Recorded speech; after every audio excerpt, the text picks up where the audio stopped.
Hey everyone, welcome back to the channel. Today we're going to focus on the PlayStation era, which was a turning point for video games. Not just in terms of technology, but also in the way games were perceived by the public. With the leap to 3D graphics, voice acting, and cinematic storytelling, developers had more tools than ever to create immersive and often provocative experiences. The PlayStation didn't just revolutionize gaming, it ignited a cultural debate that would change the industry forever. With all of that out of the way, let's talk about controversial PlayStation games.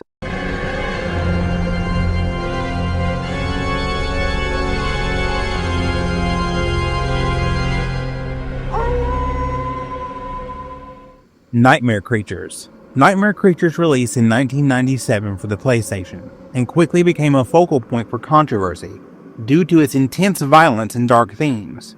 Set in 19th century London, the game immerses players in gothic atmosphere, teeming with grotesque monsters and graphic combat sequences. Players navigate through eerie environments, battling a variety of nightmarish creatures using an arsenal of weapons and combat moves that result in explicit depictions of blood and dismemberment.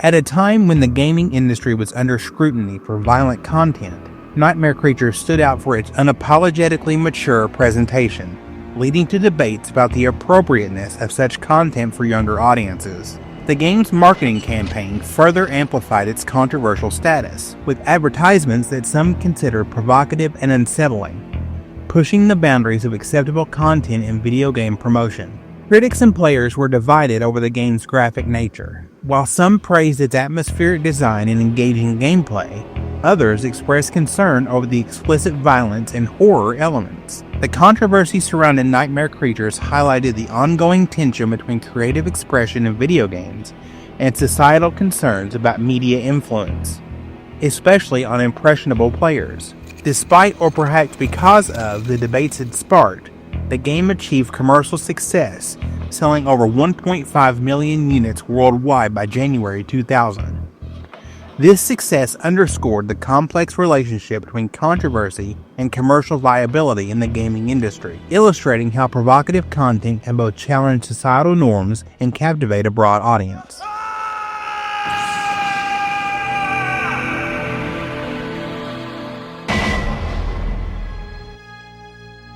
Resident Evil.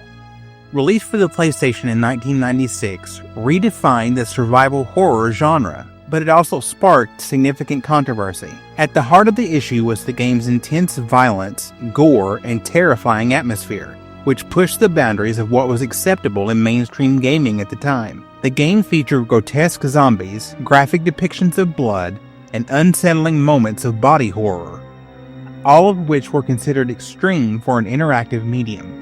Critics and concerned parents worried that such content could desensitize players to violence, especially younger audiences who might get their hands on the game despite its mature rating. Resident Evil contributed to the growing debate over violent video games, following in the footsteps of titles like Mortal Kombat and Doom, which had already stirred public outcry.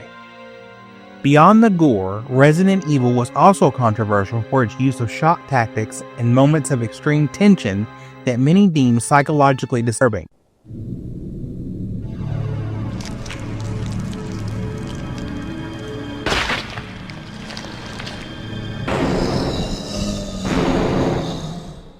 One of the most infamous scenes, the moment when a zombie slowly turns its head toward the player for the first time, became a defining moment in horror gaming.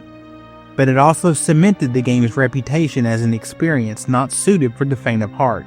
Some critics argued that Resident Evil's use of limited resources and claustrophobic environments created an almost sadistic level of tension, making the game feel deliberately stressful and even manipulative in its horror elements. The game's marketing campaign also faced criticism for emphasizing the violent and gory aspects, leading to complaints that it glorified horror in an irresponsible way. However, Resident Evil was a massive success, selling over 5 million copies worldwide and laying the groundwork for one of the most successful gaming franchises of all time. Its legacy continues today, with remakes and sequels keeping the debate over horror and violence in video games alive.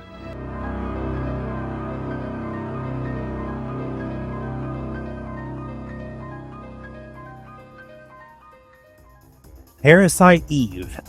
Released in 1998 for the PlayStation, Parasite Eve garnered attention not only for its innovative blend of action RPG mechanics and survival horror elements, but also for the controversy surrounding its mature content and narrative themes. The game delved into complex scientific concepts, particularly mitochondrial biology, weaving a story that explored themes of genetic manipulation and human evolution. This narrative depth, while praised by many, also led to debates about the portrayal of science in entertainment and its potential to misinform players about real biological processes. Additionally, the game's mature themes and graphic content, including scenes of transformation and body horror, pushed the boundaries of what was typically depicted in video games at the time, leading to discussions about the appropriateness of such material for younger audiences. Another layer of controversy emerged from the game's portrayal of its protagonist, Aya Brea. While Aya was celebrated as a strong female lead, some critics took issue with her sexualization, particularly in promotional materials and certain in-game scenarios. This aspect sparked discussions about the representation of women in video games, with debates focusing on the balance between character empowerment and objectification. These controversies, encompassing scientific representation and character portrayal, contributed to Parasite Eve's complex legacy in the gaming world. The game's willingness to tackle mature and intricate themes set it apart from its contemporaries, but also placed it at the center of debates that continue to resonate in discussions about video game content and representation.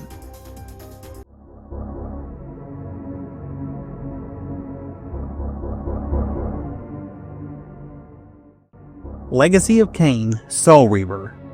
Released in 1999 for the PlayStation, Soul Reaver was lauded for its deep narrative and atmospheric design, but it also caused controversy due to its mature themes and dark content. The game delved into complex issues such as existentialism, free will, and the nature of the soul, all set against the backdrop of a decaying world inhabited by vampires and other supernatural entities. The portrayal of graphic violence, including scenes of impalement and soul consumption, raised concern among parents and advocacy groups about the suitability of such content for younger audiences. This led to discussions about the effectiveness of the ESRB in informing consumers about mature content in video games. In addition to its thematic controversies, Soul Reaver faced legal challenges that further complicated its release. The game's development was marred by a lawsuit from Silicon Knights, the developers of Blood Omen: Legacy of Kain, the predecessor to Soul Reaver. Silicon Knights alleged that Crystal Dynamics, the developers of Soul Reaver, had violated their contractual agreements and infringed upon their intellectual property rights. This legal battle not only delayed the game's development, but also highlighted the complexities of intellectual property rights within the gaming industry. Despite these hurdles, Soul Reaver was released to critical acclaim, though some content had to be altered or removed due to the legal disputes and time constraint. These controversies underscored the challenges developers face in balancing creative expression with legal and societal considerations.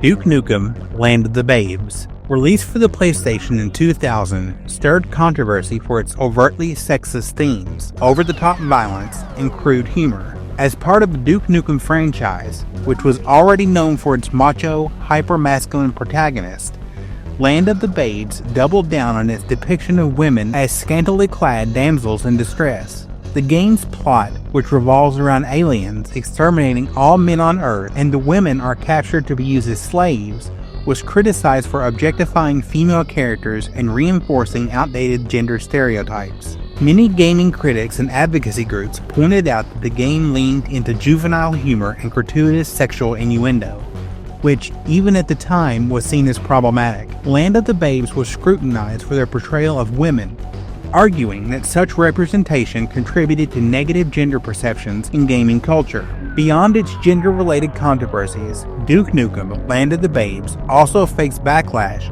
for its excessive violence and politically incorrect humor, which were hallmarks of the franchise. The game featured intense gunplay, gory combat, and a protagonist who frequently delivered crude one-liners mocking both enemies and allies alike.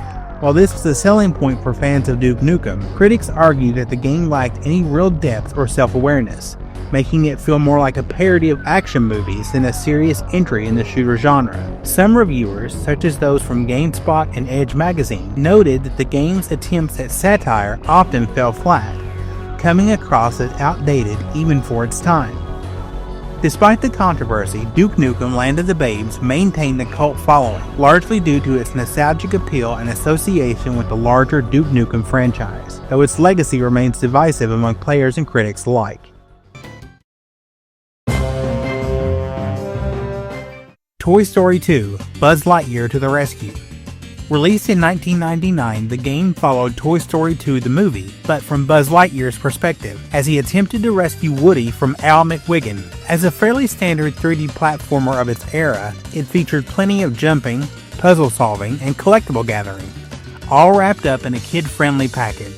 However, one particular design choice landed the game in trouble. Among the many enemies Buzz faced were gunslinger characters, depicted as stereotypical Mexican bandits, wearing oversized sombreros, sporting exaggerated mustaches, and carrying revolvers. These characters closely resembled outdated, offensive portrayals of Mexicans commonly seen in early Western films. Mestizo activist groups quickly took issue with this depiction, arguing that it perpetuated harmful stereotypes. In response, activists organized a peaceful protest outside Activision's headquarters, demanding that the company address the issue. Their efforts paid off, leading to a revised version of the game that replaced the bandit characters with more generic cowboy enemies. However, Activision did not issue a recall of the original copies, meaning that early versions featuring the controversial enemies remained in circulation. As a result, unaltered copies of Toy Story 2: Buzz Lightyear to the Rescue can still be found by collectors and retro gaming enthusiasts today. While not as widely discussed as some other gaming controversies, this incident highlights how even seemingly harmless children's games can spark discussions about representation and cultural sensitivity.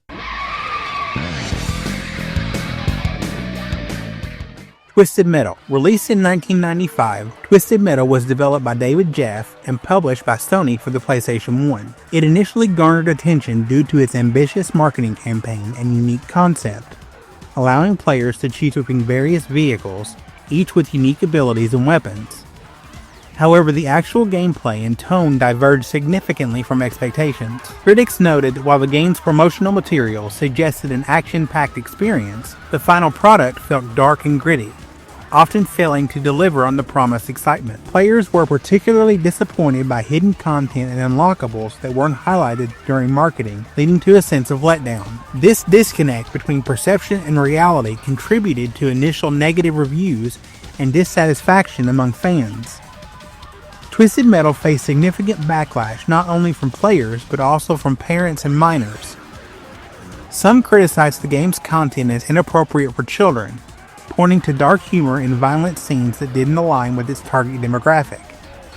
This backlash highlighted issues with the game's rating and marketing, prompting calls for stricter regulations on media content in response for acknowledging public concerns, but also facing criticism for not adequately addressing the problem early enough. The controversy underscored the importance of transparency in the gaming market. and the potential legal repercussions of misleading consumers.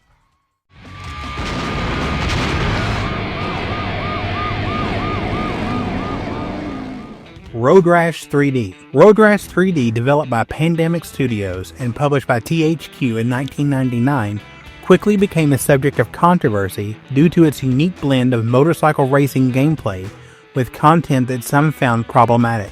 The game's visuals and fast-paced action were appealing to many, but it also contained elements that raised eyebrows.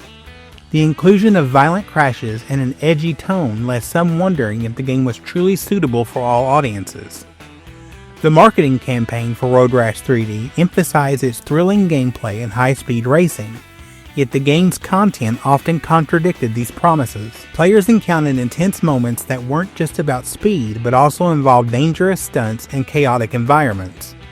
This disconnect between the game's advertising and its actual content led many to feel betrayed, especially when they were looking for something family-friendly. The controversy surrounding Road Rash 3D escalated as word of its content spread. parents and guardians began expressing concerns, particularly about certain levels and that exposed more mature themes than anticipated. The game's initial E rating was later scrutinized as misleading, leading to accusations that it wasn't appropriate for younger players despite its claims. Public backlash came to a head when news outlets highlighted the game's violent content and the potential harm it could cause, especially in households with minors. This scrutiny prompted calls for better content labeling and led to debates about accountability in the gaming market. Despite its initial success, Road Rash 3D became a cautionary tale in the gaming industry, highlighting the importance of transparent advertising and respectful content creation.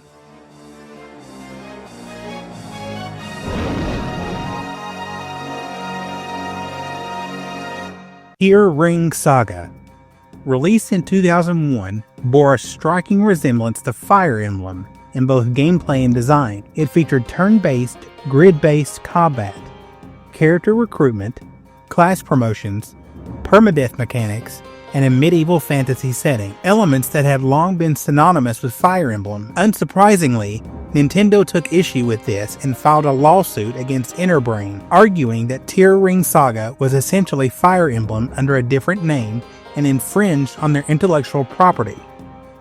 Nintendo took Interbrain to court 3 separate times, but the legal battle did not go entirely in their favor. While courts did acknowledge similarities between Fire Emblem and Tear Ring Saga, they ultimately ruled that not a direct copyright infringement, as it did not reuse actual assets, code, or characters from Fire Emblem. However, Nintendo still managed to win a partial victory, securing 76 million yen, around $700,000 at the time, in damages. Despite this legal setback, Tear Ring Saga was allowed to remain on the market in Japan, and it even sold well, proving that Kaga's formula still had an audience outside of Nintendo's grip. More importantly, the case set a legal precedent regarding how much a spiritual successor could resemble its inspiration without crossing the line into copyright infringement.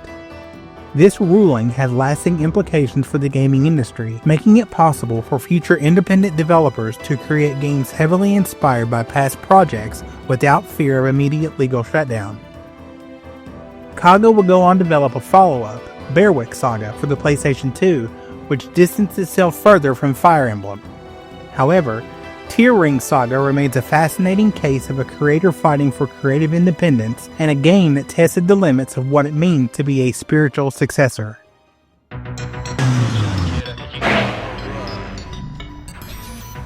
Grand Theft Auto, released on the PlayStation in 1997, and quickly became one of the most controversial games in the industry due to its violent and morally ambiguous content. The game was criticized for its open-world design that encouraged illegal activities like car theft, violence, and the ability to run over pedestrians. Critics and parents alike were alarmed by the game's portrayal of criminality as a form of entertainment, with some viewing it as a glorification of violence. The freedom to commit unsanctioned acts of violence in the game, paired with its dark humor and lack of clear moral consequences, drew the ire of several advocacy groups who voiced concerns about its potential to influence younger players negatively. These themes of crime, chaos, and lawlessness created a cultural storm that echoed in the mainstream media, contributing to debates on video game censorship and its impact on society. Even though the game received praise for its innovative open-world design, the controversy surrounding its content led to discussions about the role of video games in shaping cultural norms and values. The game's controversy didn't end with its release. In fact, Grand Theft Auto became the focal point of a much broader conversation about video game violence and the impact of interactive media on behavior. Its explicit content led to heightened scrutiny by both lawmakers and the public, pushing for more regulation in video game marketing and content. Parents groups and politicians began to pay more attention to the video game industry, advocating for clearer rating systems and more stringent restrictions on what types of content should be accessible to younger audiences. This controversy ultimately set the stage for future debates over video game violence and censorship, and the game's role in shaping the industry's approach to adult content remains significant today. Grand Theft Auto is widely considered a turning point in the conversation about video games and their social responsibility. Medieval. Medievil crept into the PlayStation 1 in 1998 and was a game that dared to mix gothic horror with slapstick humor. Casting you as Sir Daniel Fortescue, a skeletal knight yanked from the grave to slash through hordes of undead foes. This quirky action-adventure title didn't just win fans, it stirred up a storm of controversy. Parents and critics clutched their pearls over its dark themes: death, resurrection, and a world dripping with eerie vibes, which they feared might be too much for the younger gamers flocking to the PlayStation. The violence, though wrapped in a fantasy setting, had watchdog groups pop up in arms, worried it could desensitize kids to gore or plant disturbing images in their heads. And then there's the humor. Medieval's cheeky jabs at its own macabre premise didn't sit right with everyone. Some saw it as trivializing serious topics like morality, turning the afterlife into a punchline. Was this a playful romp through a spooky tale, or a step too far for impressionable minds? The drama around Medieval wasn't just about its skeletons and swordplay. It was a spark in a much bigger fire raging through the late 1990s gaming world. As video games exploded in popularity, so did the panic over their influence on youth. The era was thick with debates about virtual violence, and Medieval still caught heat in a climate already primed for suspicion. Its developers fought back, arguing it was all in good fun, a cartoonish fantasy, not a blueprint for chaos. Yet the backlash painted a much bigger picture, a tug of war between creative freedom and societal pressure. Medieval became more than a game. It was a lightning rod in the clash over what video games could or should be. Formula 1 98. Formula 1 98 roared onto the PlayStation scene in 1998, but instead of the triumphant screech of tires, it was met with the groans of disappointed fans. Developed by Visual Science and published by Psygnosis, this game was poised to build on the stellar reputation of its predecessors, Formula 1 and Formula 1 97, which had set a high standard for racing simulations. However, what players got was a controversial disaster that felt like a slap in the face to loyal fans. The root of the uproar? Rush development. The result was a buggy, unfinished mess that left players and critics stunned. Visually, it was a step backwards. Graphics suffer from pop-up scenery that materialized out of thin air, tearing textures that shredded immersion, and a draw distance so limited it felt like racing through a haze. Compared to the crisp, polished visuals of earlier titles, Formula 1 98 looked like a downgrade, despite the PlayStation's growing capabilities. Gameplay was equally dismal, with car handling that was lumbering and awkward. Vehicles felt unresponsive, prone to spinning out under braking, and unforgiving even for minor errors. For a fan base accustomed to precision and excitement, this was a bitter pill to swallow, sparking outrage and cementing the game's infamous reputation.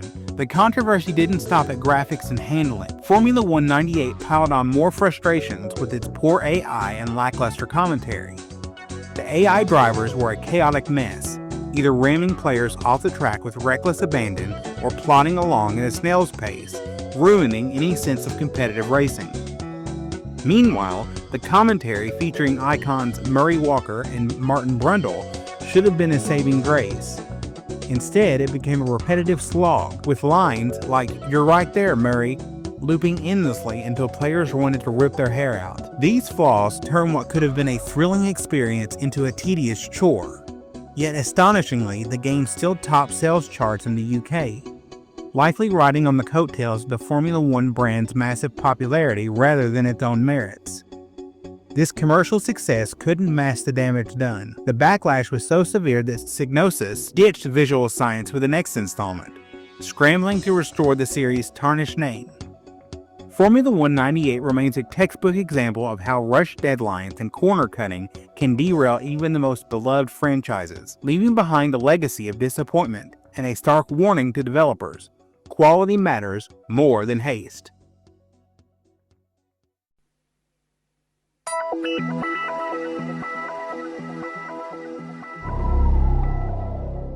Syndicate Wars. Syndicate Wars released in 1997 by Bullfrog Productions and stirred mild controversy with its unapologetic dive into violence and dystopian themes. arriving at a time when video games face growing scrutiny for their content.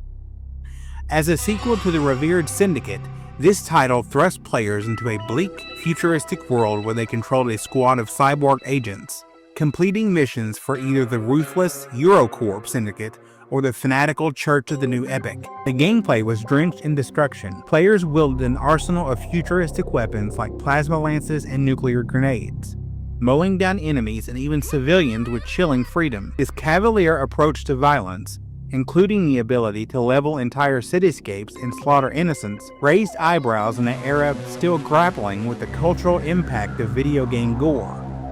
Adding fuel to the fire, the German release of Syndicate Wars was censored. Blood effects were scrubbed, and civilian cries of distress were silenced to comply with the country's strict content laws, a move that underscored the game's graphic edge.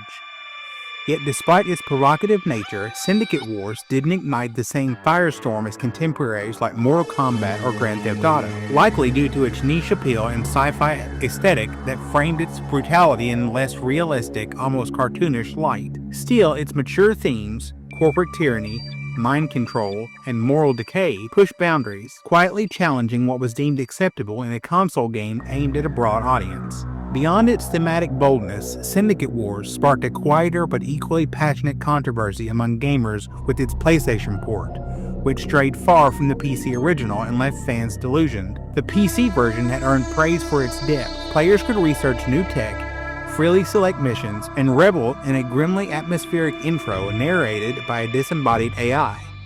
The PlayStation adaptation, however, stripped away these elements, replacing the iconic intro with a brighter, less dystopian cinematic and locking players into linear mission structure that felt like a betrayal of the game's tactical roots.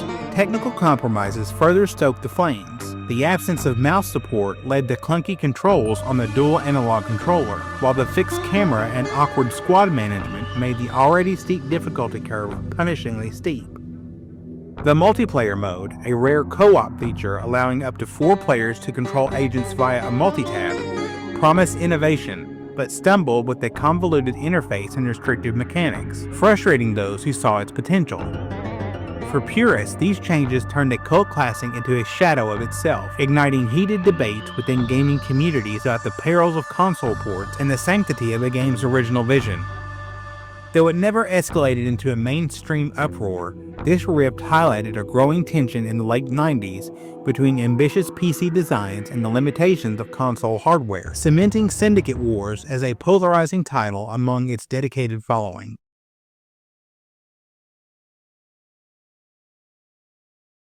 Loaded. Loaded released on the PlayStation 1 in 1995 by Gremlin Interactive, and it didn't just arrive. It stormed onto the scene with a blood-soaked bang that ignited a firestorm of controversy. This top-down shooter thrust players into a dystopian prison planet, controlling one of 6 twisted characters, like a psychopathic clown or a vengeful cyborg, each armed to the teeth and ready to unleash chaos. What set Loaded apart wasn't its plot, but its unrelenting violence. Enemies didn't simply fall when shot, they exploded into gory chunks, blood spraying across the screen in a visceral spectacle that felt like a deliberate taunt. In the mid-90s, video games were already under a microscope, with titles like Mortal Kombat and Doom fueling heated debates about their influence on the youth. Loaded swaggered into this tense climate, amplifying the gored cartoonish extremes and daring critics to react. And react they did. Parents groups and watchdog organizations decried the game as gratuitous, accusing it of glorifying brutality and desensitizing players. The controversy peaked in places like Germany, where Loaded was outright banned for its excessive violence, cementing its reputation as a cultural lightning rod. Adding fuel to the fire, the game's box art featured a scantily clad woman wielding a gun, a hypersexualized image that drew accusations of sexism and objectification. For some, Loaded was a thrilling middle finger to censorship. For others, it was a reckless step too far in an industry still finding its footing. Beyond its bloodshed, Loaded stirred controversy by clashing with the PlayStation's emerging identity as a mainstream, family-oriented console. Sony had launched the PlayStation in 1994 as a sleek, accessible alternative to the niche, hardcore gaming of PCs. But Loaded arrived like a wrecking ball, flaunting its mature themes and relentless carnage. Its rogues gallery of anti-heroes, mercenaries, mutants, and madmen slaughtered their way through nightmarish levels, leaving trails of dismembered bodies, set to a pounding industrial metal soundtrack by Patrick Phelan that screamed aggression. This wasn't the kind of game you'd expect next to Crash Bandicoot under the family TV, and that dissonance rattled critics. They argued that Loaded was a Trojan horse, smuggling PC-style ultra-violence into living rooms and undermining Sony's careful curated image.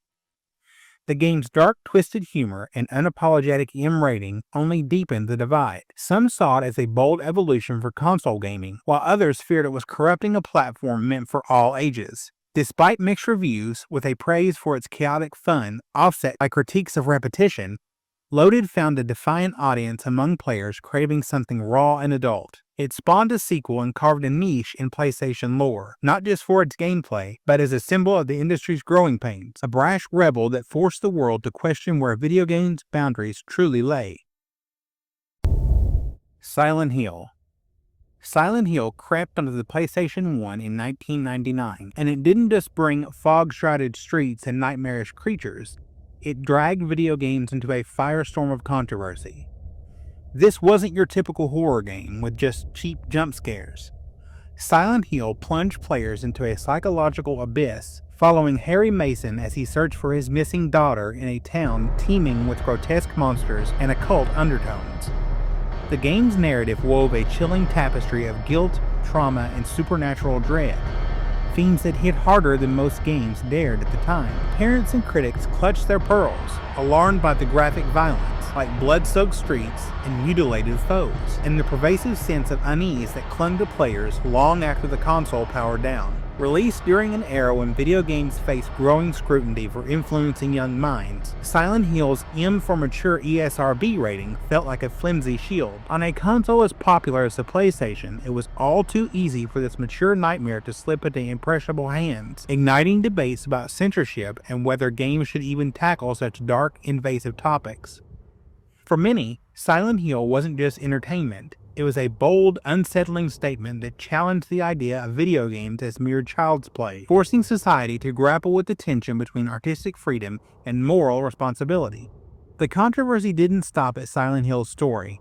It extended to how the game wielded the PlayStation's tech to amplify its terror, sparking a whole new layer of debate. Developers at Konami turned hardware limitations into strengths, using thick fog and shadowy darkness to mask graphical shortcomings while crafting an oppressive atmosphere that felt suffocatingly real. Dynamic camera angles, twisted perspectives, and real-time lighting cast eerie glows, pulling players deeper into the horror, but not without a cost.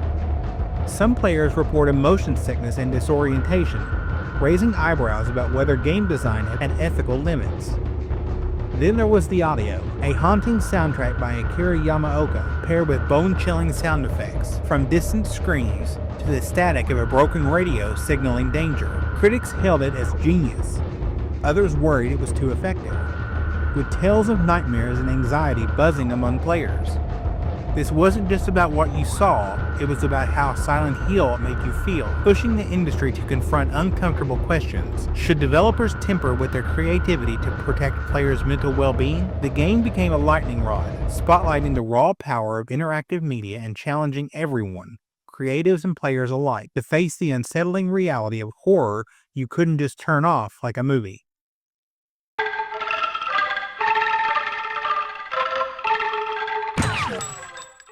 Fear Effect. Fear Effect released for the PlayStation 1 in 2000, and it didn't just push the envelope, it tore it wide open and set it ablaze. Developed by Kronos Digital Entertainment, Fear Effect plunged players into a dystopian future laced with Chinese mythology, following a trio of mercenaries on a gritty, high-stakes mission.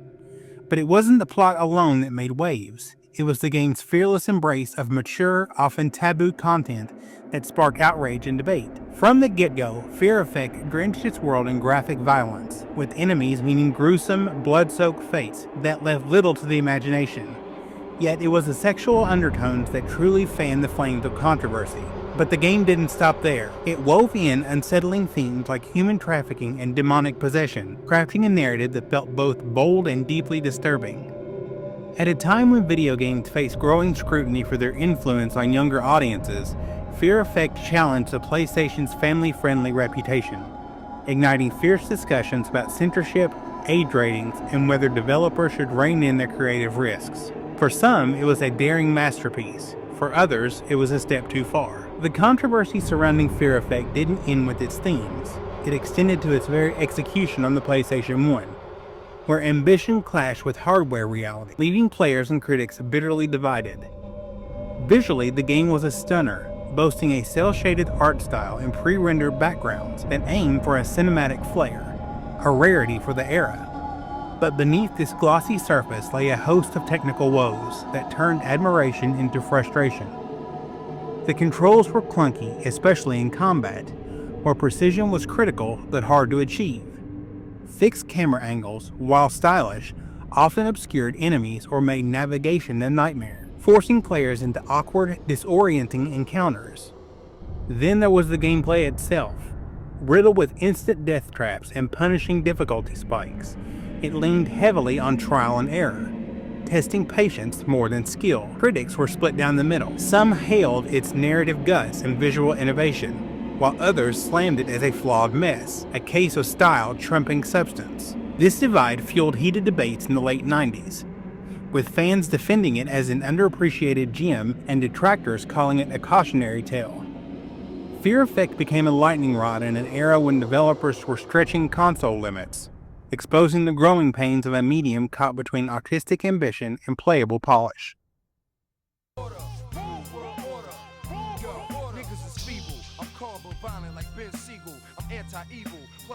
Wu-Tang Shaolin Style. Wu-Tang Shaolin Style released in 1999 on the PlayStation, while the console was riding high. Then, Wu-Tang Shaolin Style drops, a fighting game starring the iconic Wu-Tang Clan, dripping with martial arts flair and hip-hop swagger. But beneath the hype, this game stirred up a storm of controversy that went beyond its button-mashing brawls. For starters, its roots were tangled in the ashes of Thrill Kill, a game we may or may not be talking about later, a cancelled PlayStation title that was axed for its over-the-top gore and depravity.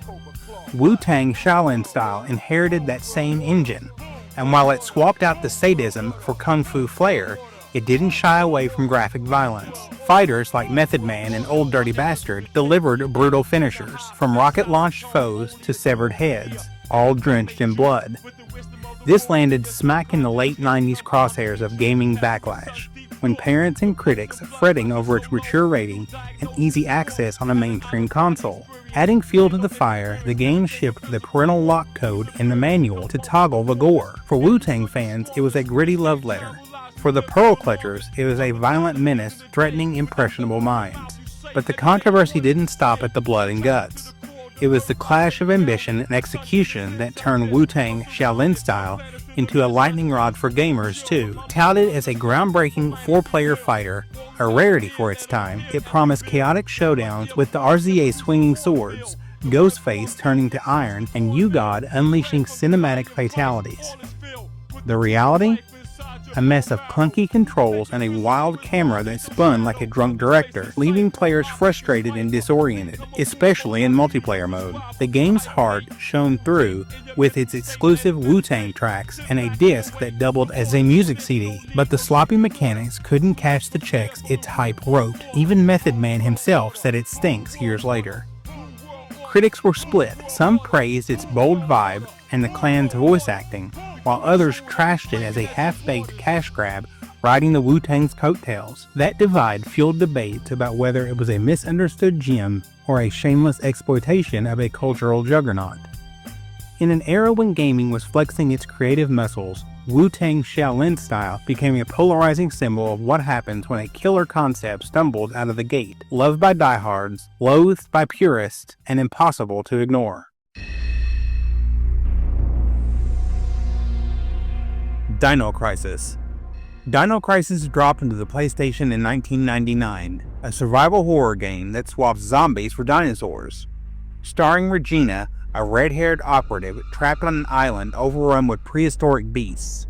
It sounded like a slam dunk, but this dino-charged thriller stirred up its own brand of controversy from the jump. The big flashpoint? It's graphic violence. Velociraptors didn't just chomp you, they tore you apart in visceral, blood-splattering detail, with death scenes that lingered on Regina's screams as T-Rex jaws clamped down. Coming hot on the heels of Resident Evil's success, Dino Crisis leaned hard into gore at a time when video games were under a microscope. Its mature ESRB rating was a warning, sure, but on a console as ubiquitous as the PlayStation, that didn't stop it from slipping into younger hands, sparking outrage from watchdog groups who saw it as just another violent nail in gaming's coffin. Capcom argued it was just thrilling fun, a popcorn flick in game form. But the debate raged. Was this a bold evolution of horror or a reckless escalation of bloodshed in an industry already on thin ice? The controversy didn't end with the carnage. It dug deeper into Dino Crisis's identity crisis, splitting fans and critics down the middle. Capcom billed it as a fresh take off survival horror, blending Resident Evil vibes with real-time dinosaur AI that hunted you relentlessly. No scripted spawns, just pure, unpredictable chaos. Sounds awesome, right? Except the execution stumbled. Those dinos came with janky controls and a fixed camera that turned tight corridors into a nightmare. Inventory management, cribbed from Resident Evil, felt clunky with limited slots, forcing brutal choices between ammo and health mid-dino chase. Some hailed it as a tense, innovative gem. Others slammed it as a Resident Evil knockoff with scales, crying foul over recycled mechanics dressed up in a prehistoric skin. The backlash peaked in Japan, where its panic horror label didn't fully land. Players wanted more action, not slow burn dread. Dino Crisis became a battleground in the late 90s survival horror boom, a daring experiment that thrilled some and frustrated others, leaving its legacy as much about what it tried to be as what it actually pulled off. Tenchu Stealth Assassins. Tenchu Stealth Assassins snuck onto the PlayStation 1 in 1998, a ninja simulator so raw it practically dripped with controversy from its first Shuriken toss. Developed by Acquire and published by Activision, this game dropped players into feudal Japan as Rikimaru or Ayami, stealthy assassins tasked with slicing through corrupt lords and unsuspecting guards. What set tongues wagging wasn't just the premise, it was the graphic violence baked into every encounter. Sneak up on an enemy and you trigger a cinematic kill. Throat slit, blood gushing, bodies crumpling in a crimson spray that felt shockingly real for the PlayStation 1's blocky graphics. In an era when video games were already dodging flack from the post-Columbine panic, Tenchu's unapologetic gore and its mature ESRB rating made it a prime target for critics and parents who feared it glorified assassination and desensitized players to violence. Adding spice to the stew, the game's stealth mechanics let you toy with foes, lure them, stalk them, strike them from the shadows, turning murder into a twisted art form. For ninja fans, it was a groundbreaking thrill. For moral watchdogs, it was a stealthy menace slipping into kids' hands on a console meant for everyone. But the controversy didn't stop at blood. It sliced deeper into Tenchu's shaky execution and cultural quirks, splitting gamers like a katana through bamboo. The game's stealth was revolutionary. Crouch in the shadows, cling to the rooftops, use grappling hooks to outwit patrols. But it came with a brutal catch.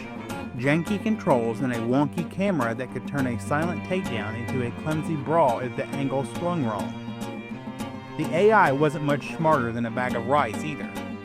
Guards would spot you from a mile off or ignore you entirely, breaking immersion and frustrating players who craved precision. Then there was the voice acting. Thick accents and stilted lines drew chuckles instead of chills, clashing with the game's grim tone and sparking debates about cultural authenticity in its Japanese setting. Critics were torn. Some hailed it as a bold leap for stealth gaming. Others trashed it as a glitchy gorefest, riding ninja hype post-Mortal Kombat. Released in a time when gaming was stretching its legs, Tenchu Stealth Assassin became a battleground, a daring pioneer that thrilled some and baffled others, leaving a legacy as sharp and messy as the blades it wielded.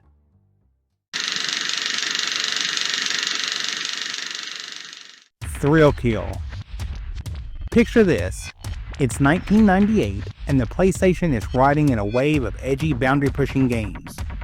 Then along comes Thrill Kill, a fighting game so raw it never even made it to store shelves. Developed by Paradox Development, this 4-player brawler was set in a twisted urban hell, where damned souls, like a cannibal hillbilly wielding a severed leg or a dominatrix with a cattle prod, slugged it out for a shot at reincarnation. The hook? No health bars, just a kill meter that filled with every brutal hit, unleashing gory finishers called thrill kills that range from decapitations to explosive dismemberments. This wasn't just violent, it was a blood-soaked fever dream drenched in BDSM aesthetics and sexual undertones. From fetish costumes to suggestive moves like Swallow This. Thrill Kill scored a rare adults-only rating from the ESRB. Think Mortal Kombat but on steroids, but too hot for Sony's no adults-only policy. Publisher Virgin Interactive toned it down for an M rating, swapping thongs for briefs and moans for laughs. But fate had other plans. Enter Electronic Arts, who scooped up Virgin week before launch, took one look at the Gorefest and axed it, citing it as senselessly violent, a threat to their squeaky clean image. For moral crusaders, it was a dodged bullet. For gamers, it was a forbidden fruit that screamed controversy. But the saga of Thrill Kill didn't die quietly. It exploded into a bootleg legend, proving controversy can outlive cancellation. With the game 99% complete, Sony approved, and sequel talks underway, EA's kill order didn't stop the developers from leaking it online, turning it into a pirated sensation swapped on CDRs in schoolyards and back alley markets. Players who cracked it open found a chaotic mess. 4 fighters clashing in cramped arenas, controls as stiff as a corpse, and AI dumber than the demons it spawned. Yet that raw, unpolished edge only fueled its mystique. Critics who've since played it called it a so-so fighter, hyped more for shock than substance. But back then, it was the holy grail of forbidden gaming, a middle finger to censorship that rode the wave of 90s violence debates. Its DNA lived on, reskinned as Wu-Tang Shaolin style, but the original stayed a dark myth, too depraved for the mainstream, too ambitious for its own good. Thrill Kill became a symbol of gaming's Wild West days, where pushing limits could get you canned, but also canonized. Today, Thrill Kill is tame next to modern gore fests, but in '98, it was the line in the sand, a bloody bondage rap dare asking, how far is too far? Trap Gunner. Trap Gunner launched on the PlayStation in 1998, and for a while it flew under the radar for many gamers, but sparked its own unique brand of controversy thanks to its violent premise, morally ambiguous characters, and surprisingly dark tone for what appeared on the surface to be a stylized, anime-inspired strategy game. Published by Atlas, Trap Gunner offered a unique blend of espionage, trap setting, and tactical combat in a top-down arena format. While its mechanics were innovative, the game's mature themes raised eyebrows. Each character was a hired mercenary or assassin participating in a secretive underground deathmatch tournament, often with tragic or disturbing backstories. The playable cast touch on subjects that were rarely addressed in mainstream games at the time, especially ones with such an exaggerated cartoon-like aesthetic. This disconnect between the game's visual presentation and its grim subject matter led to confusion and criticism from both media and parents who expected a more family-friendly experience. Adding fuel to the fire was the game's presentation of violence, not just as incidental, but as calculated and premeditated. Unlike typical fighting games, Trap Gunner encouraged players to lay out deadly traps, landmines, gas grenades, and acid pools, just to name a few, and then lure opponents into them with deceit and misdirection. The result was a slower, more psychological experience that some critics argue promoted sadistic behavior rather than skill-based combat. While it never reached the notoriety of games like Mortal Kombat or Postal, Trap Gunner emphasized indirect manipulative violence, and its cold-blooded tone stirred conversations about the emotional implications of violence in games. It blurred the line between combat and cruelty in ways that were unusual for the era, particularly on a console more associated with action-adventure and RPG fare. Though Trap Gunner has since become a cult classic, its controversy at the time reflected the growing tensions of the late 90s between game innovations and public perceptions of mature content in interactive entertainment.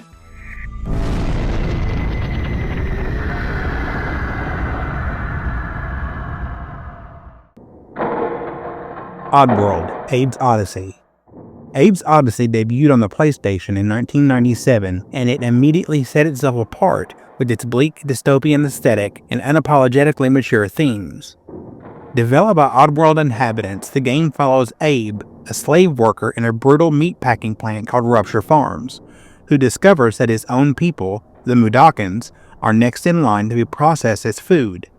This dark premise, which blended themes of industrial cruelty, corporate greed, and genocide, was a far cry from the colorful mascots and whimsical platformers typically associated with console gaming at the time. The idea of turning a game protagonist into a literal corporate slave escaping mass slaughter made many parents and critics uncomfortable, particularly as the story served a thinly veiled metaphor for real-world exploitation and environmental destruction. The game's use of cutscenes showing Mudokons being electrocuted, tortured, and butchered, though stylized, was unlike anything most PlayStation players had seen in a side-scrolling platformer. Beyond its grim setting, Oddworld Abe's Oddysee was controversial for how it forced players to confront morality and consequence. Players could choose to rescue Abe's fellow Mudokons or leave them behind to die, an in-game decision that directly influenced the outcome of the story. This moral choice system, rare at the time, unsettled players who realized that their passivity could lead to mass death. The game punished selfish playstyles with bad endings that showed Abe being executed by his captors, which critics cited as a disturbing yet powerful narrative choice. Some religious groups even took issue with the game's tone and themes, interpreting its anti-corporate messaging and spiritual undertones as subversive or nihilistic. Others praised it for its challenging the medium's boundaries and using gameplay to deliver a potent, socially conscious message. While it didn't cause as much uproar as more overly violent games, Abe's Oddysee stirred quite controversy. It used its bizarre, grotesque world to reflect harsh realities, making it one of the most thought-provoking and unsettling titles in the PlayStation era.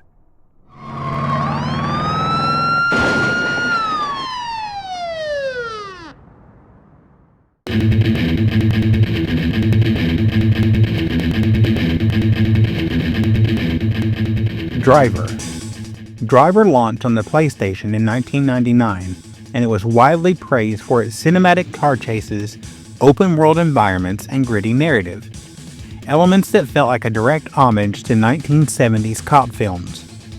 But underneath its revolutionary design was a surprising layer of controversy that made it one of the more debated titles of its time. Developed by Reflections Interactive, Driver put players in the role of Tanner, an undercover cop infiltrating the criminal underworld through high-speed getaways and dangerous missions. While it didn't feature gunplay or on-foot violence like later titles in the open-world crime genre, Driver still drew criticism for its portrayal of reckless behavior, criminal associations, and destructive gameplay in real-world urban settings such as Miami, San Francisco, Los Angeles, and New York. Critics and parental advocacy groups were particularly vocal about how the game encouraged illegal street racing and property damage without meaningful consequences, especially given how realistic the cities and cars appeared at the time. Adding fuel to the controversy was the game's challenging and infamous opening tutorial level.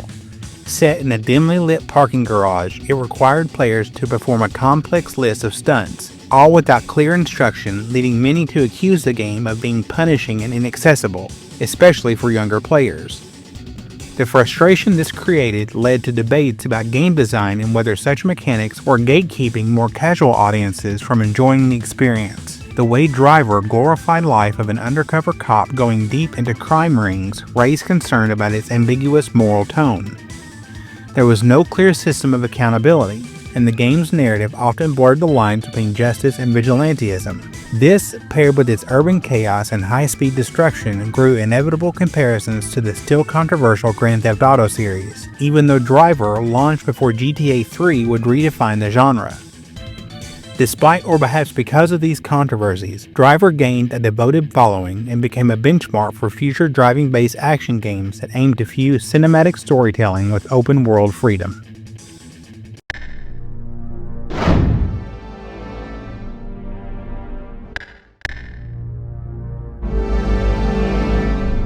The Crow, City of Angels. City of Angels released for the PlayStation in 1997, and it brought with it not just a licensed adaptation of a cult favorite film, but also a wave of criticism and controversy. Based on the dark and violent movie sequel of the same name, the game was immediately thrust into the spotlight for its unrelenting depiction of graphic violence and its grim, nihilistic atmosphere. Unlike other beat-em-up titles of the era that leaned into stylized or cartoonist aesthetics, The Crow featured gritty urban backdrops soaked in blood and vengeance, with gameplay that involved pummeling enemies into submission using brutal melee combos, bladed weapons, and even firearms. This violent tone, combined with the game's association with the tragic legacy of Brandon Lee, who died during the filming of the original Crow movie, stirred emotional reactions from fans and critics alike. Some argued that turning a story rooted in themes of grief and loss into a clunky, violent action game was in poor taste, capitalizing on the franchise's cult status while missing its emotional core.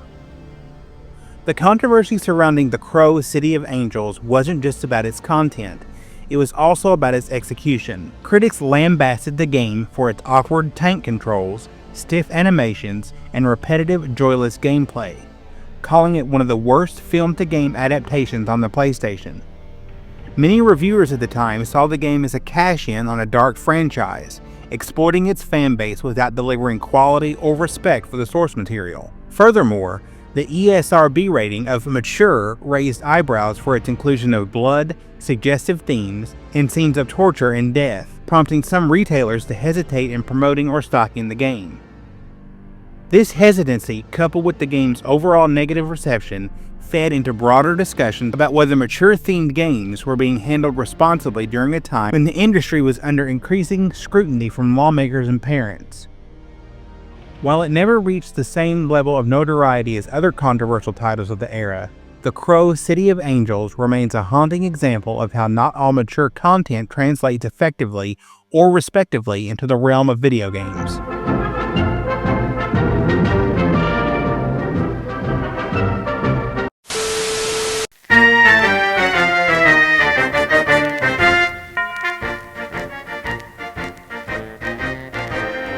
Hogs of War.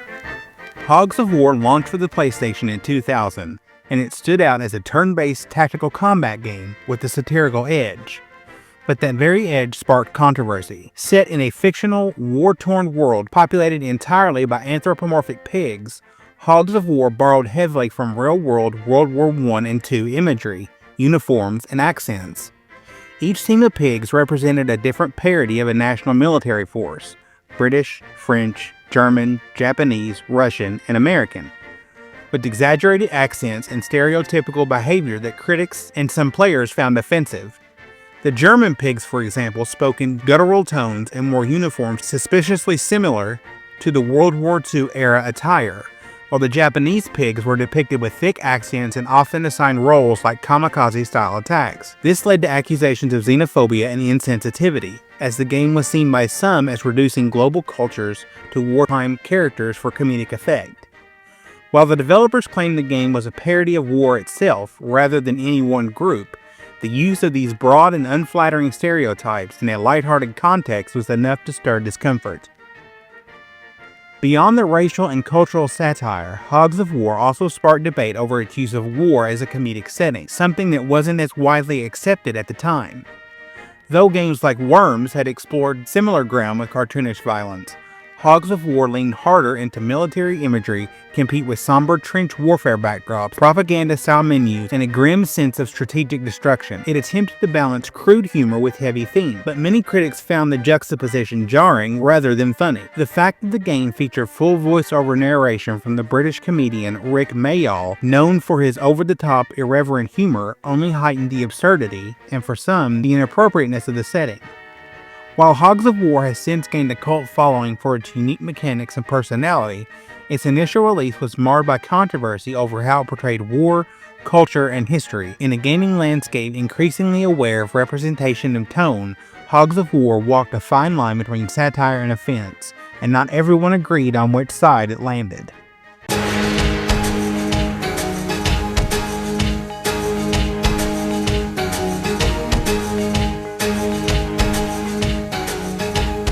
Before we move on with our list, I'd love to know what you think so far. Sound off in the comments below if you're enjoying this video. And while you're down there, be sure to hit the like button. It helps out more than you know. And be sure to subscribe so you don't miss any upcoming videos. Okay, back to the list.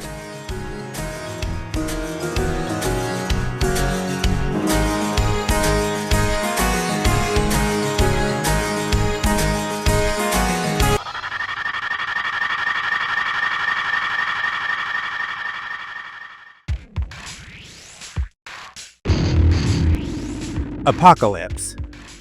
Apocalypse launched for the PlayStation in 1998, and it attracted attention not just for its high-octane, third-person shooter gameplay, but also for its surprisingly edgy and controversial themes, especially considering it featured Bruce Willis as its star. Developed by Neversoft and published by Activision, Apocalypse placed players in a dystopian future overrun by cult-like religious extremism, apocalyptic prophecies, and sadistic bosses named after the four horsemen of the apocalypse. While religious themes weren't entirely new to video games, Apocalypse took a particularly grim and irreverent tone. The game depicted religious iconography twisted into grotesque enemies and environments, and its storyline, which centered around a mad scientist turned cult leader trying to bring about the literal end of the world, was seen by some religious groups as disrespectful and blasphemous. The use of biblical symbolism to serve a hyper-violent narrative raised eyebrows, especially in a climate where video game content was already under intense scrutiny from parent groups and media watchdogs in the late 90s. Further fueling this controversy was Bruce Willis himself, who lent not only his voice but his full digitized likeness to the game. Originally envisioned as a co-op partner character, Willis's role was expanded to that of the main protagonist, Trey Kincaid, a nanoscientist turned reluctant hero. His snarky one-liners, laced with mild profanity and cynical humor, clashed with the family-friendly image that some still associated with video games at the time.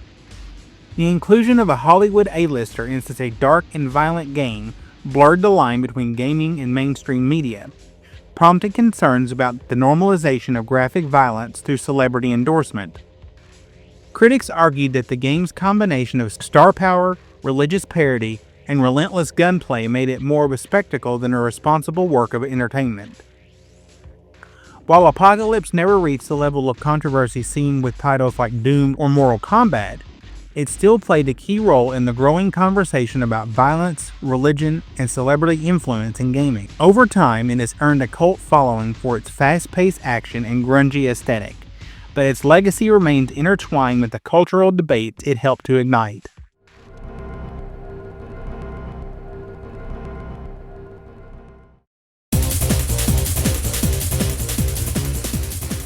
The Hard Trilogy. Hard Trilogy exploded onto the PlayStation in 1996, and it didn't just bring Hollywood action to the console, it also brought a wave of controversy that mirrored the intensity of its source material. Based on the iconic film series, the game was split into three distinct gameplay styles: a third-person shooter, a light gun-style rail shooter, and a driving segment, each based on different Die Hard films. While fans praised its ambition and variety, critics and parents groups were alarmed by its unfiltered violence and mature themes.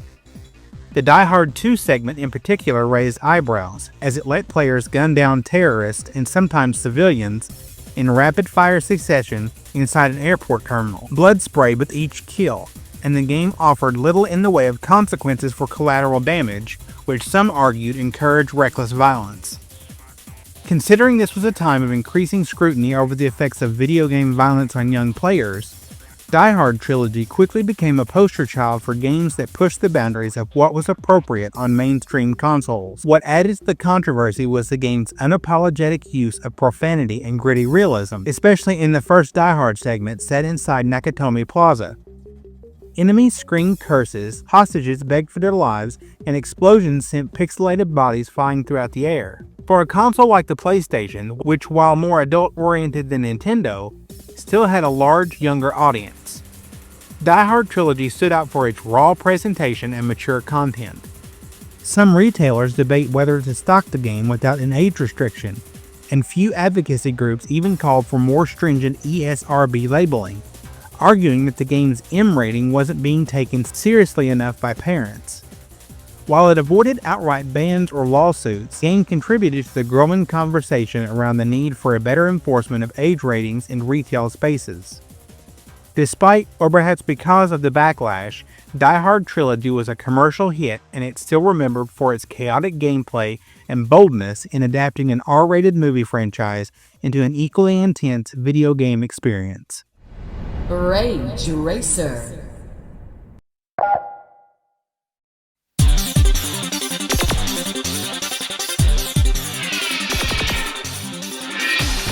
Rage Racer.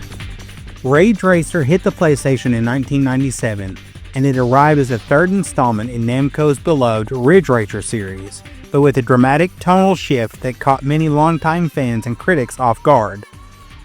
Unlike its brightly colored arcade-styled predecessor, Rage Racer adopted a darker, grittier aesthetic with more realistic visuals, moody music, and an emphasis on customization and progression.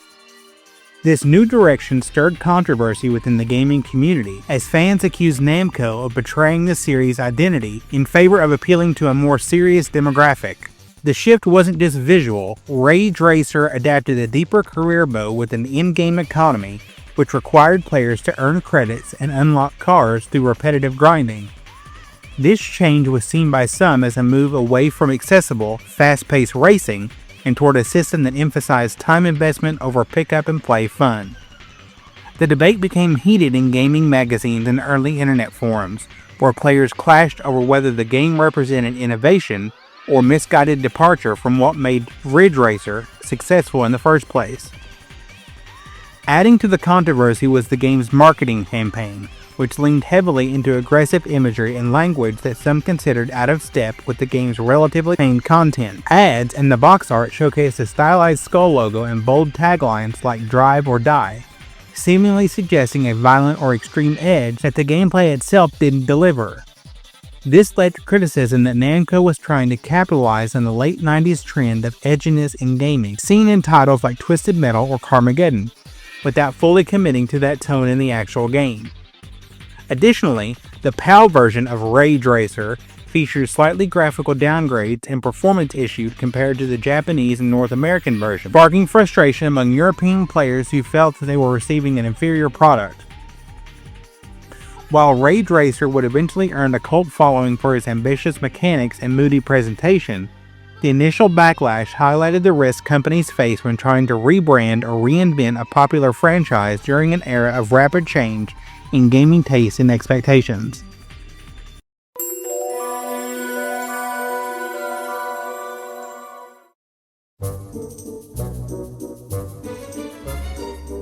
Jersey Devil. Jersey Devil launched on the PlayStation in 1998, and it aimed to stand out in a crowded field of 3D platformers by embracing a darker, more gothic aesthetic inspired by comic books' urban legends.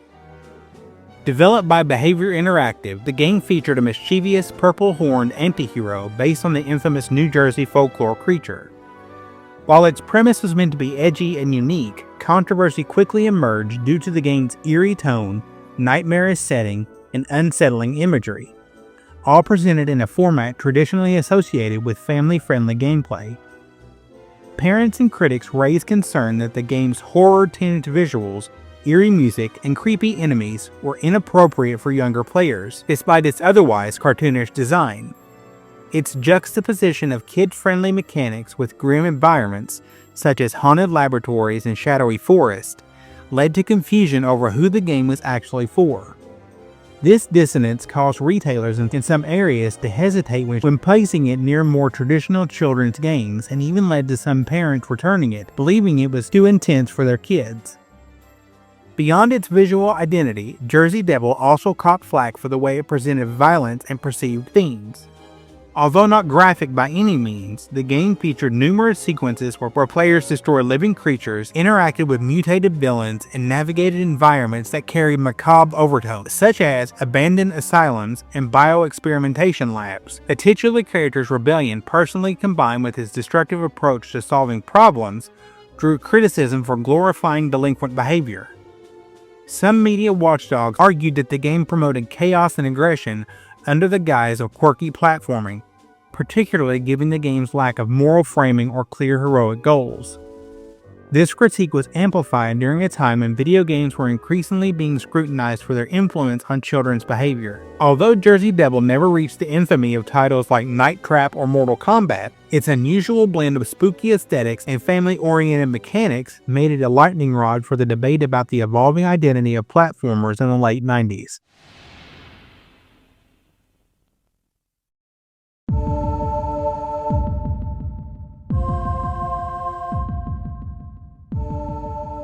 Clock Tower. Clock Tower launched on the PlayStation 1 in 1997, and it brought with it an atmosphere of psychological dread and slow-burning terror that was unlike most console horror games at the time. Developed by Human Entertainment, Clock Tower was a point-and-click survival horror game that stood in stark contrast to the more action-oriented titles dominating the market. Its mature themes, frequent depictions of brutal murder, and its infamous antagonist, the giant scissor-wielding killer known as Scissor Man, sparked considerable concern among parents, critics, and even some retailers. What made Clock Tower particularly controversial wasn't just the violence itself, but the way it was presented. Players were forced to hide, run, and survive rather than fight back, emphasizing helplessness and panic. The murders were slow, deliberate, and grounded in reality, with scenarios involving stalking, domestic trauma, and child endangerment. Elements that critics argued pushed the envelope for psychological horror on a console marketed to teens. Several scenes, such as the discovery of mutilated bodies or the threat to a young girl protagonist, led to discussions about whether such grim material was appropriate for mainstream gaming audiences at the time. Adding to the controversy was the game's use of disturbing sound design and unpredictable gameplay mechanics, which often led to players being suddenly ambushed or brutally killed in cutscenes. Furthermore, Clock Tower was among early horror games to emphasize psychological torment over gore, paving the way for titles like Silent Hill and Fatal Frame, but also drawing scrutiny for its subtle yet deeply unsettling portrayal of mental illness and survivor's guilt.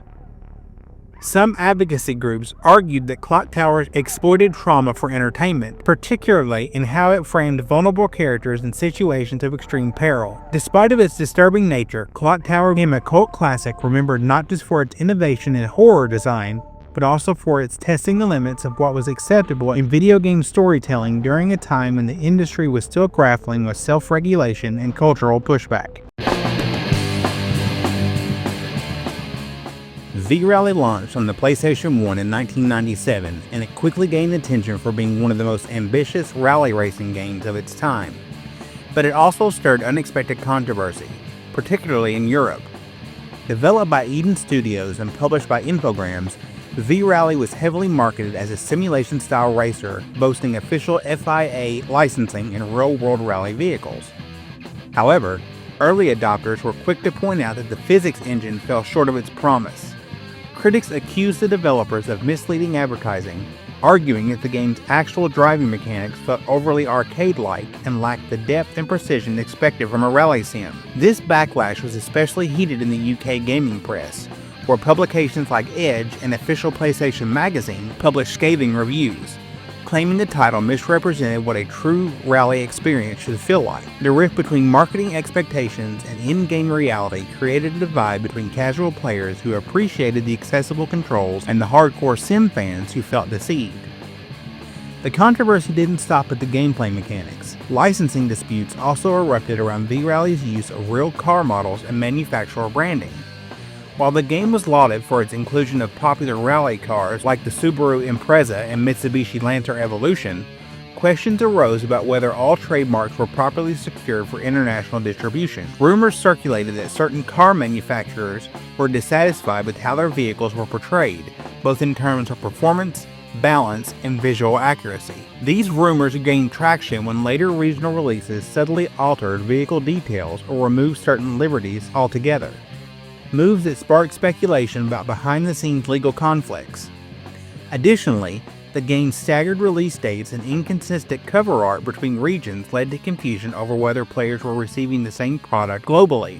All of this combined to give V-Rally a somewhat polarizing legacy, a game beloved for its graphical achievements and fast-paced thrills, yet clouded by issues of authenticity, miscommunication, and a lack of transparency in its promotional strategy. Required a 7-shot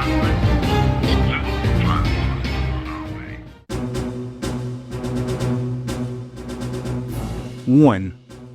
One released in 1997 as a third-person action shooter that drew immediate attention for its intense pacing, cinematic visuals, and unique narrative presentation.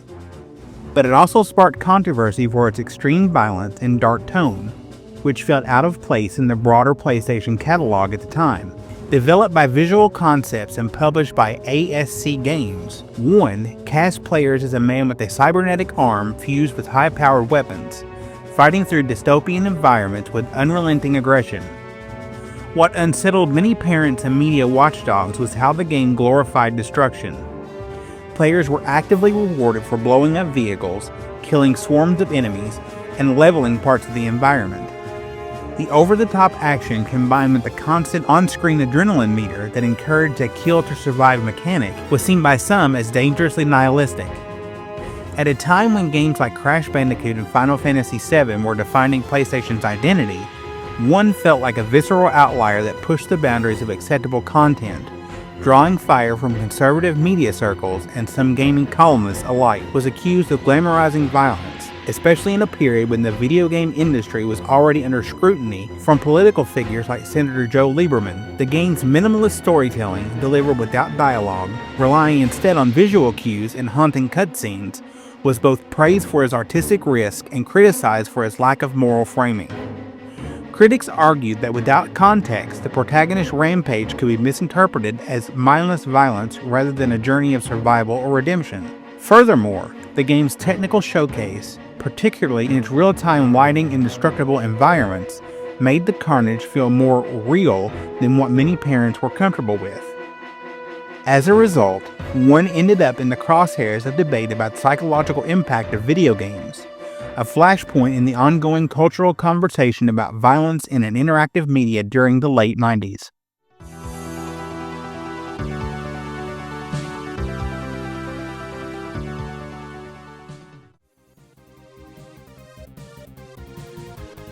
The Raiden Project.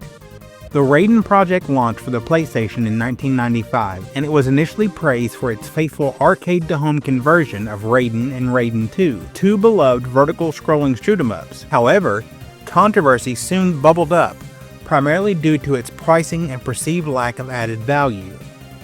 Unlike other early PlayStation titles that showcased the system's 3D prowess, the Raiden Project was a 2D game, and critics and consumers alike questioned why a collection of already aging arcade games was being sold at a premium price point. The game was seen by some as a lazy cash-in on nostalgia, especially in North America, where arcade culture was beginning to fade. Reviewers expressed frustration that a game with minimal enhancements and basic menus was being marketed as a flagship shooter for a next-generation console. This sparked wider debates about whether publishers were taking advantage of early adopters by recycling older titles without meaningful updates, undermining the promise of next-gen gameplay that Sony was using to market the PlayStation. Another point of contention came from the cultural sensitivities around the game's imagery and themes. Although the Raiden Project was a straight port of its Japanese arcade counterparts, it retained militaristic visuals, enemy forces that bore resemblances to Cold War-era designs and environments reminiscent of real-world cities, some of which were vaguely evocative of war-torn landscapes. In the context of the mid-1990s, with conflicts in the Gulf and tensions in Eastern Europe still fresh in the public consciousness, some critics viewed the glorification of aerial warfare and uncontextualized destructions as tone-deaf. Furthermore, the game's title, Raiden, a reference to a Japanese thunder god but also the name of a World War II Japanese fighter plane, led to minor criticism from a few Western critics who found the branding insensitive, particularly for older players who associated the name with Japan's wartime history. While the controversy was relatively muted compared to other more explicit games, the Raiden Project became an early example of how the PlayStation's global ambitions sometimes clashed with the regional sensibilities and expectations about content, relevance, value, and cultural awareness.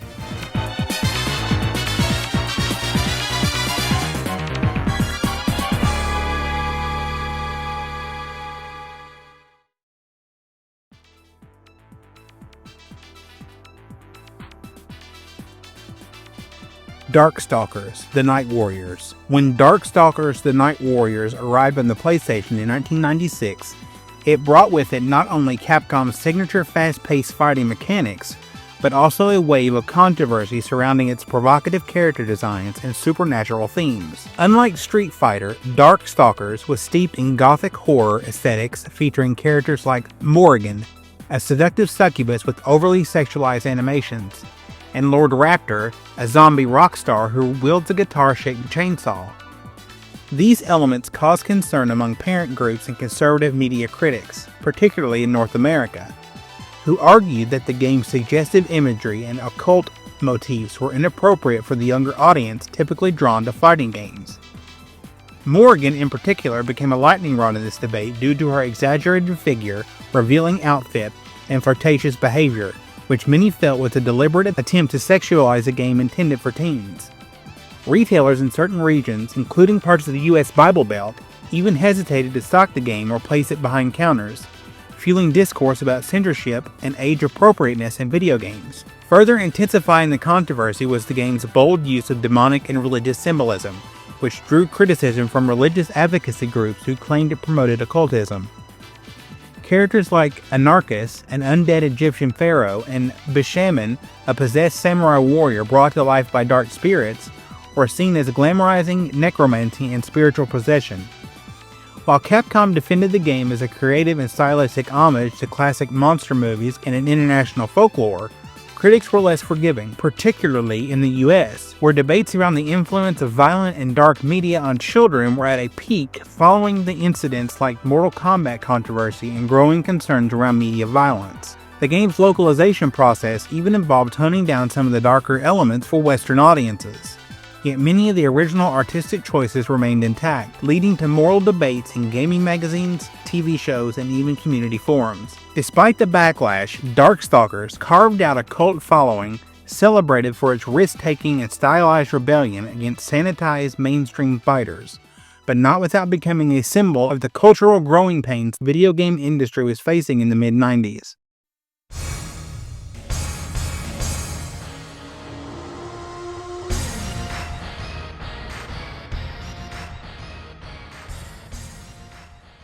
Dead or Alive.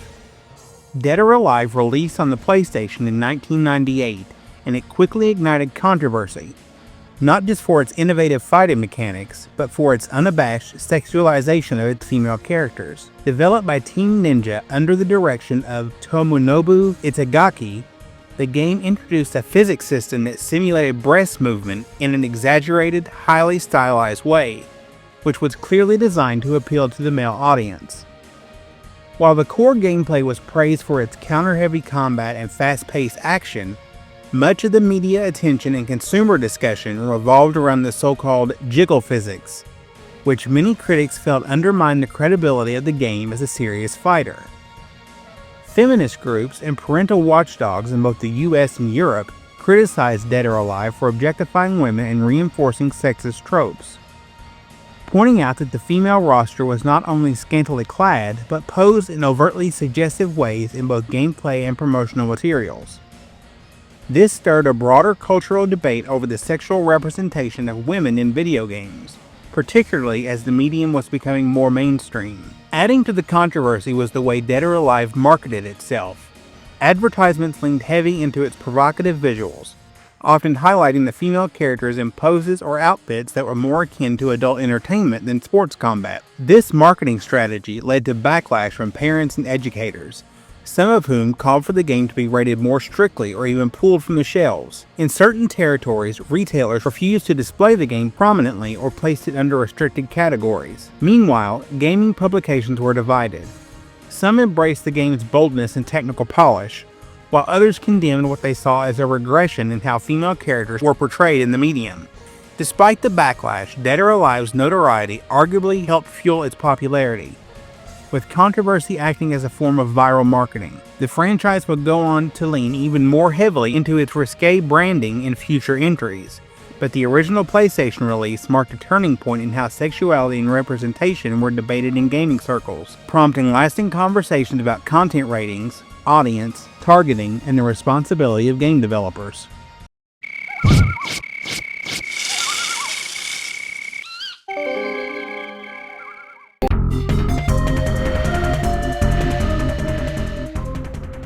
Primal Rage. Primal Rage stomped onto the PlayStation in the mid-1990s, and it carried with it a wave of controversy that mirrored and at times exceeded the debates surrounding Mortal Kombat. Originally an arcade game developed by Atari Games, Primal Rage features prehistoric beasts and gods battling for dominance in a post-apocalyptic world.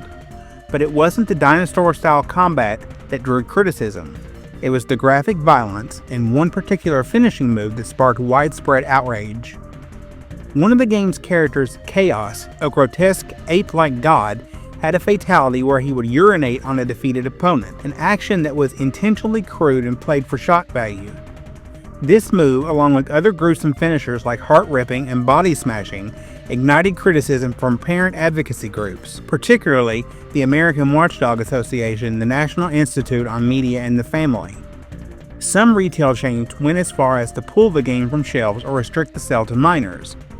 The uproar was significant enough that home console versions, including the PlayStation, altered or outright removed some of these controversial elements, although Chaos's original fatality still lived on in gaming legend. The controversy deepened when the PlayStation version was released, as it was expected to be a more polished and acceptable adaptation of the arcade hit. Instead, it was widely criticized for poor controls, long load times, and choppy animation. But what angered parents and educators was the fact that the game's mature themes were not adequately filtered for the home audience. The ESRB rating system was still relatively new at the time, and Primal Rage became a lightning rod in the debate over how video games should be regulated for violent and inappropriate content. Critics argued that the combination of hyperviolence, deity worship, and crude bodily humor pushed the game into territory that was inappropriate for the teenage market it was clearly aimed at. The game's bizarre mythos, which included tribes of worshippers and primitive rituals, also drew fire from religious groups who felt it trivialized spiritual themes in a way that was disrespectful or even blasphemous. Though Primal Rage never achieved the cultural dominance of other fighting games of its era, it quickly remains tied to its controversy, serving as an early example of how edgy design choices could stir public debate and provoke re-examination of video game content standards.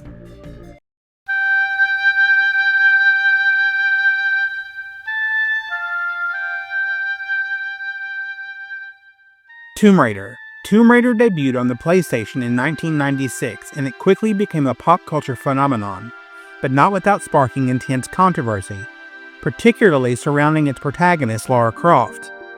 Marketed as a strong, intelligent, and athletic adventurer, Lara also became a lightning rod for criticism due to her hyper-sexualized design, with exaggerated body proportions, tight-fitting clothing, and camera angles that often lingered on her figure. Many critics argued that Lara Croft was less of an empowering female icon and more of a product of male fantasy. This tension intensified as the game's marketing leaned heavily into Lara's sex appeal. Magazine covers, posters, and even commercials often emphasized her appearance over her in-game heroics. Feminist commentators and media watchdogs accused Tomb Raider's publishers, Core Design and Eidos Interactive, of exploiting gender stereotypes and perpetuating unrealistic standards for women in video games. The controversy ignited a larger conversation about the portrayal of women in gaming, a discussion that would follow the franchise for years. Adding further fuel to the fire were rumors and urban legends that swirled around the game shortly after its release. One of the most infamous was the so-called Nude Raider cheat, a hoax that claimed players could unlock a version of Lara Croft without clothing. While no such feature existed in the official game, the rumor was so widespread that it led to fan-made patches and mods for the PC version, which only intensified the public scrutiny. Eidos and Core Entertainment were forced to publicly denounce these modifications and took legal actions against websites hosting the content. Nonetheless, the very existence of such a rumor revealed how deeply Lara's sexual image had permeated the cultural imagination, overshadowing her role as a pioneering action heroine in a male-dominated genre. Meanwhile, religious and cultural groups in certain countries took issue with the game's exploration of tombs and ancient ruins, accusing it of trivializing sacred sites and artifacts. Despite of these controversies, Tomb Raider became a symbol of both progress and problematic representation in gaming, embodying the growing pains of an industry struggling to balance commercial appeal with evolving cultural standards.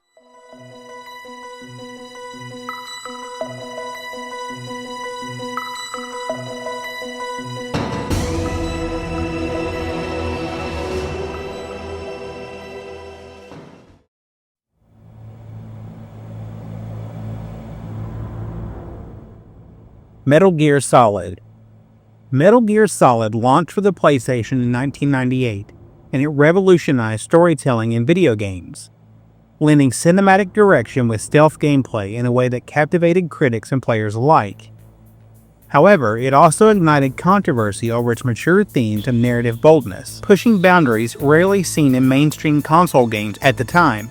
The game tackled complex political and philosophical issues such as nuclear proliferation, government corruption, genetic engineering, and the ethics of war. Critics and parents groups were especially alarmed by the game's graphic depictions of torture, most notably a segment where the player character, Solid Snake, is physically electrocuted during an interrogation, and the player must mash buttons to endure the pain. While this scene was essential to the plot, it sparked debates over whether such interactivity crossed the line into sadism or desensitization. News outlets and watchdog organizations questioned if the game was appropriate for teenagers, despite its M for Mature ESRB rating, and called for stricter regulations on content involving torture or political messaging with interactive media. The controversy didn't end with violence. Metal Gear Solid also drew heat for its psychological elements and meta-narrative techniques, which some players and critics found disorienting or manipulative. One infamous boss fight against Psycho Mantis broke the fourth wall by reading the player's memory card and forcing them to switch controller ports, an innovative mechanic that also stirred concern over privacy and data access. Others took issue with how the game portrayed mental illness, as characters like Mantis and Sniper Wolf were depicted as psychologically disturbed individuals, shaped by trauma, violence, and war. While fans lauded these characterizations as deep and humanizing, detractors argued that they reinforced harmful stereotypes. Additionally, the game's heavily militarized plot and detailed references to real-world geopolitical conflicts made some government watchdogs uneasy. Despite the criticism, Metal Gear Solid stood its ground as an artistic triumph, but it also left a legacy as a lightning rod for the tensions between narrative innovation and cultural sensitivities in video games.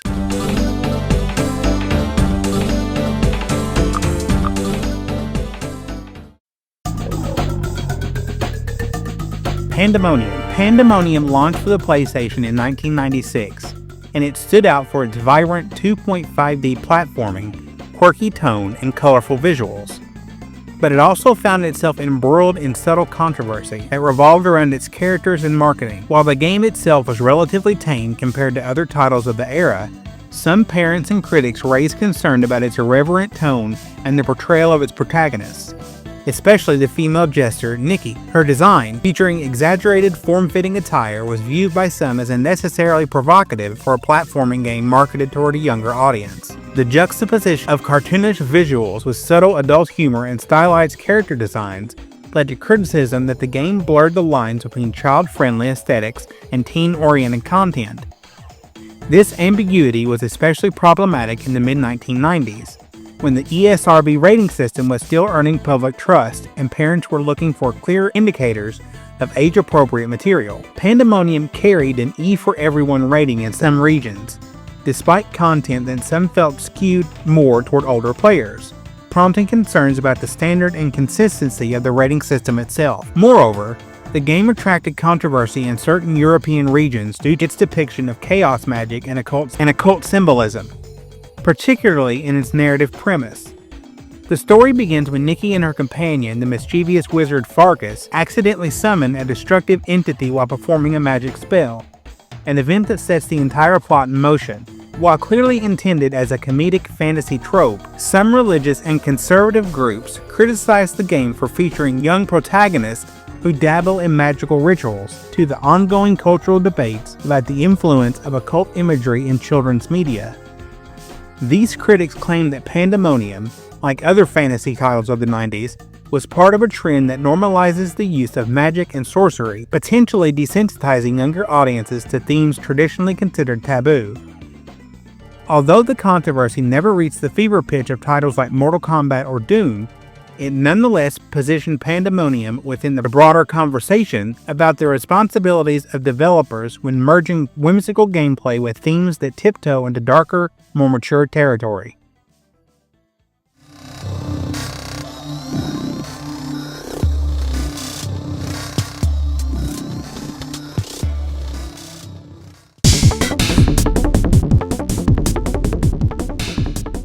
LSD Dream Emulator.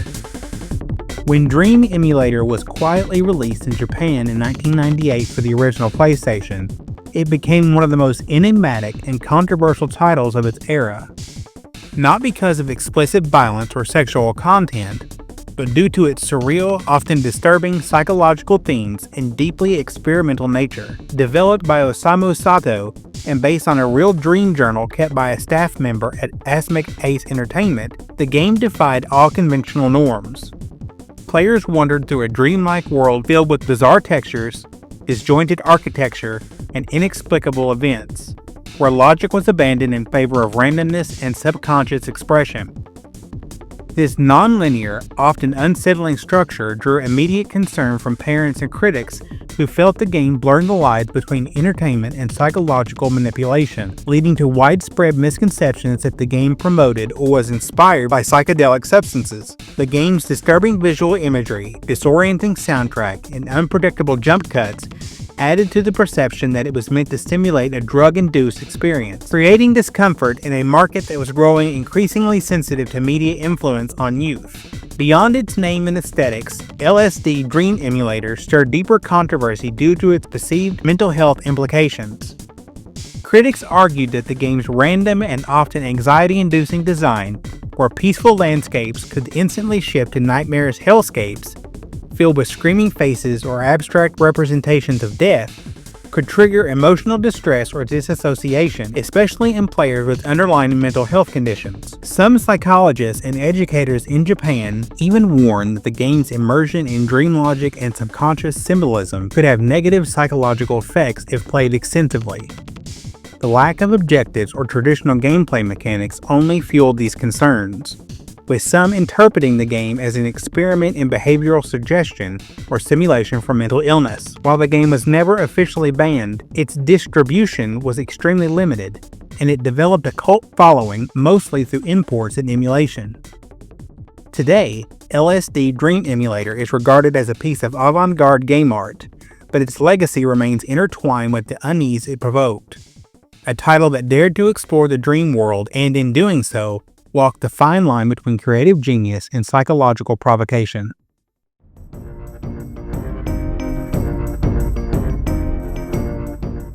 And so we reach the end of our deep dive into the most controversial PlayStation 1 games ever released. This part marks the final chapter in our exploration of the bizarre, the provocative, and the downright infamous titles that shaped the darker legacy of Sony's beloved console.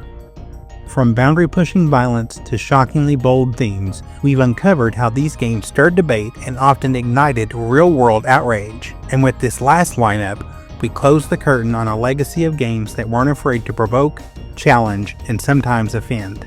Hey everyone, thank you so much for watching. What are your thoughts on the games on this video? What are your thoughts on any of the PlayStation games I've covered, or any other videos I have on my channel? Let me know in the comments below. If you liked this video, please leave a like. If you didn't, that other button seems to work pretty well too. And if you're new here, please consider subscribing for a plethora of gaming-related content, including but not limited to controversial games. Thanks again for watching, and I'll see you in the next one.